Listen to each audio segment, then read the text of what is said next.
आपने देखा है कि हम यूनिवर्सिटी ऑफ तस्मानिया में जो स्कॉलरशिप्स आई हैं मास्टर्स प्रोग्राम के लिए उसमें अप्लाई करेंगे और देखेंगे कि कौन कौन सी स्कॉलरशिप्स आई हैं।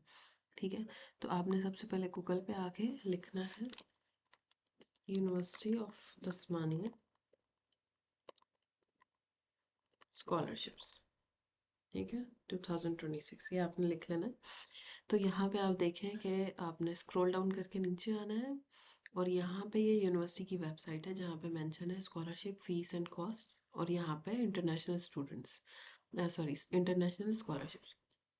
बट आपने यहाँ पे क्लिक करना है स्कॉलरशिप्स फीस एंड कॉस्ट्स पे। इसको हम क्लोज कर देंगे।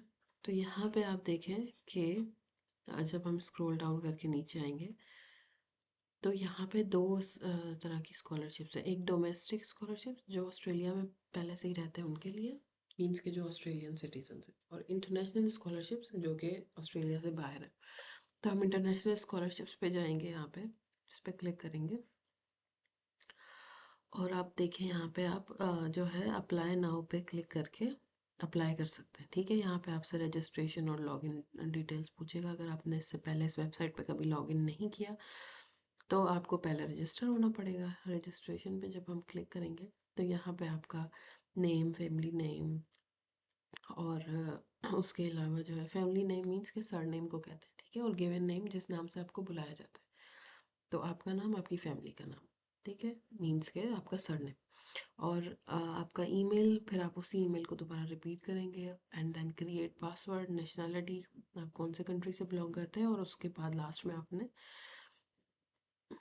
टर्म्स एंड पॉलिसीज़ को एक्सेप्ट करके रजिस्टर कर लेना है। बट उससे पहले हम ये देखेंगे कि कौन कौन सी स्कॉलरशिप्स हैं और किस तरह आप अप्लाई कर सकते हैं। ठीक है, तो आप यहाँ पे देखेंगे अगर हम स्क्रॉल डाउन करके यहाँ पे नीचे आए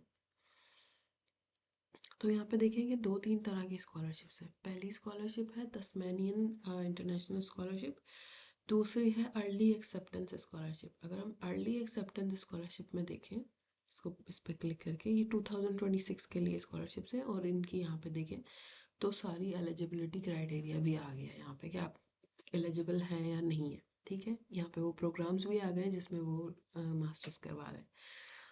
आप स्क्रॉल डाउन करके नीचे आएंगे तो आप यहाँ पे देख सकते हैं कि यहाँ पे जो है डेडलाइंस भी दी हुई हैं। ये ऑफशोर के लिए है और ये ऑनशोर के लिए। ऑफशोर मतलब कि आप ऑस्ट्रेलिया से बाहर हैं तो इट मीन्स कि आपके लिए ये कंसिडर किया जाएगा। अगर ऑनशोर मीन्स कि अगर आप ऑस्ट्रेलिया के अंदर ही हैं। ठीक है, तो क्योंकि हम ऑफशोर को फॉलो करेंगे, अभी आप देखें कि एलिजिबिलिटी क्राइटेरिया क्या है। तो पहली चीज़ जो यहाँ का पहला रूल है वो ये है कि आप एज अ इंटरनेशनल स्टूडेंट जो है खुद को डिफाइन करें। इट मीन्स कि आप ऑस्ट्रेलियन ना हो, ना आपके पास ऑस्ट्रेलिया की पीआर हो, ना सिटीजनशिप हो। ठीक है, आप टोटली इंटरनेशनल स्टूडेंट। सेकंड, यहाँ पे लिखा हुआ है be a citizen of Bangladesh, China, Hong Kong, India, south Korea, Malaysia, Nepal and Pakistan, Philippine, Singapore, Sri Lanka, Taiwan, Vietnam और भी residing on shore in Australia at the time of applying their student visa। ठीक है, तो आपको इन कंट्रीज में से किसी एक का सिटीजन है अगर आप, तो आप अप्लाई कर सकते हैं। तो होपफुली इसमें पाकिस्तान का भी नाम है तो आप अप्लाई कर सकते हैं। ठीक है, आगे आपको क्या एलिजिबिलिटी क्राइटेरिया कि must be enrolled full time in an eligible undergraduate और postgraduate course work degree. तो यहाँ पे आप अगर मास्टर्स के लिए अप्लाई कर रहे हैं तो जो आपने अंडर ग्रेजुएट किए उसमें आप फुल टाइम जो है वो इनरोल्ड रहे हो, तब आप मास्टर्स के लिए अप्लाई कर सकते हैं। फुल टाइम मीन्स के 9 to 5 और जो है Monday to Friday.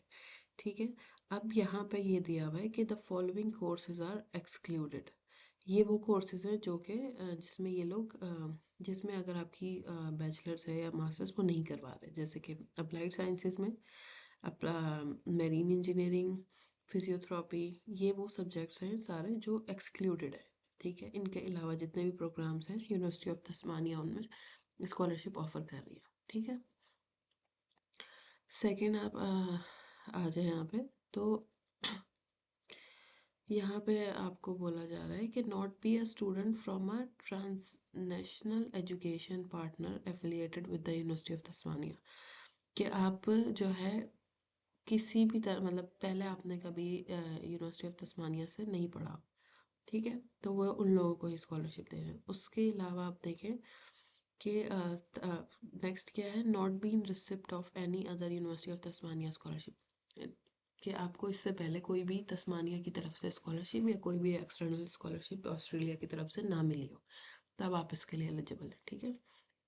Not be commencing at the University of Tasmania through an articulation agreement with a partner institution. It means कि आपका कोई भी लेना देना ना हो यूनिवर्सिटी ऑफ तस्मानिया से, इससे आप यूनिवर्सिटी ऑफ तस्मानिया के आप अलुमिनाई ना हो, सिंपल वर्ड्स में अगर हम बोले, ठीक है। और यहाँ पे जो है ये 2026 के लिए ये है, और यहाँ पे आपको कहा जा रहा है apply for your course and accept your offer, meet all conditions and make your deposit payment by the following dates, ठीक है। तो आपने जो है यहाँ पे जैसे कि मैं आपको बता चुकी हूँ कि ये डेडलाइन है और ये अर्ली एक्सेप्टेंस डेडलाइन है, ठीक है। तो आप इसके लिए अप्लाई कर सकते हैं।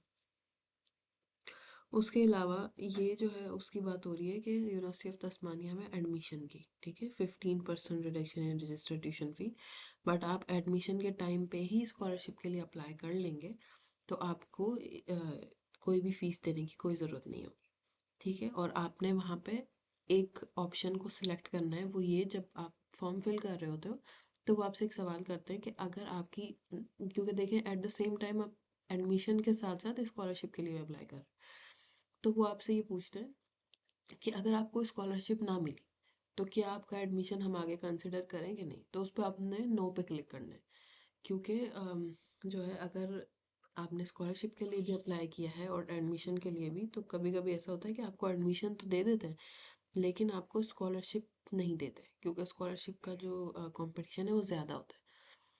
तो आपको जो है स्कॉलरशिप मिल जाती है अगर आपने ये सिलेक्ट किया हो कि आप एडमिशन के टाइम पे आप स्कॉलरशिप के लिए अप्लाई कर रहे हैं, ठीक है, और आपको स्कॉलरशिप मिलेगी तो ही आप आगे कंटिन्यू करेंगे, अदरवाइज आप नहीं कर सकते कंटिन्यू, ठीक है। तो इस ऑप्शन को आपने ध्यान में रखना है, वो जब हम फॉर्म फिल करेंगे तब हम वहाँ पे ज़्यादा अच्छे से एक्सप्लेन कर सकेंगे। यहाँ पे आप देखें कुछ क्वेश्चंस आपसे पूछे जा रहे हैं, can I receive more than one scholarship. तो यहाँ पे आप जो है अप्लाई तो कर सकते हैं लेकिन आप एक टाइम पे दो दो स्कॉलरशिप्स नहीं ले सकते। अगर फॉर एग्जांपल आपको दोनों स्कॉलरशिप्स मिल जाती हैं, अगर आप एक से ज़्यादा स्कॉलरशिप में अप्लाई कर रहे हैं, दो में तीन में, तो अगर आपको दोनों स्कॉलरशिप या तीनों स्कॉलरशिप मिल जाती हैं तो उसमें से सिर्फ वो कंसिडर की जाती है जिसके बेनिफिट ज़्यादा होते हैं, जिसका रेट ज़्यादा होता है, ठीक है। और इसमें जो है how and when can I apply, यहाँ पे आप ऊपर देख सकते हैं जो मैंने आपको स्टार्टिंग में बताया कि अप्लाई नाउ पे क्लिक करके आप रजिस्टर कर सकते हैं, ठीक है। उसके अलावा यहाँ पे कुछ क्वेश्चंस ये भी पूछे जा रहे हैं, as a study abroad international student am I eligible to be assist. तो यहाँ पे जो है वो स्टूडेंट्स जो study abroad and exchange international students undertaking short-term academic studies for 6 or 12 months period at the university are not eligible to receive any international student scholarship. It means कि कोई भी स्टूडेंट अगर एक्सचेंज इंटरनेशनल प्रोग्राम के हवाले से या university of Tasmania से जुड़ा हुआ है तो उनको वो एलिजिबल नहीं है। सेकंड जो है आपसे पूछा जा रहा है कि how can I be sure my application has been submitted. ये सारे क्वेश्चंस वो हैं जो एप्लीकेशन सबमिट के बाद हैं, जब आप एप्लीकेशन सबमिट करवा देते हैं, यहाँ पे देखिए लिखा हुआ है once you click on the submit button your agent और representative will receive a system generated email. तो आपको ऑटो रिप्लाई आ जाता है कि आपका जो एप्लीकेशन है वो सबमिट हो चुका है, ठीक है। और आपने यहाँ पे लिखा हुआ है कि आपने जब एप्लीकेशन फॉर्म फिल कर लेंगे आप और सबमिट करवा देंगे तो आपने उसकी कॉपी जो है अपने पास रखनी है रिकॉर्ड के लिए, ताकि इंटरव्यू के टाइम पे अगर आपसे कुछ क्वेश्चंस पूछे जाएं तो आपने वही बताने जो आपने एप्लीकेशन में लिखे हैं, और सारी इन्फॉर्मेशन सच होनी चाहिए, अदरवाइज जो है you will be in trouble. तो ये था यूनिवर्सिटी ऑफ तस्मानिया में मास्टर्स स्कॉलरशिप का की वीडियो। हम इसका फॉर्म भी फिल करेंगे कि अप्लाई कैसे करना है, अगर आप मुझे कमेंट करें। अगर आप इंटरेस्टेड हैं इस स्कॉलरशिप में अप्लाई करने के लिए तो आप कमेंट करें और फिर हम इसका जो है फॉर्म वगैरह भी फिल करेंगे और देखेंगे कि क्या क्या रिक्वायरमेंट्स हैं, सपोर्टिंग डॉक्यूमेंट्स कौन से चाहिए, और फॉर्म किस तरह फिल करना है, आफ्टर सबमिशन आपको क्या कौन से स्टेप्स फॉलो करने हैं। मिलते हैं नेक्स्ट वीडियो में, तब तक के लिए अल्लाह हाफ़िज़।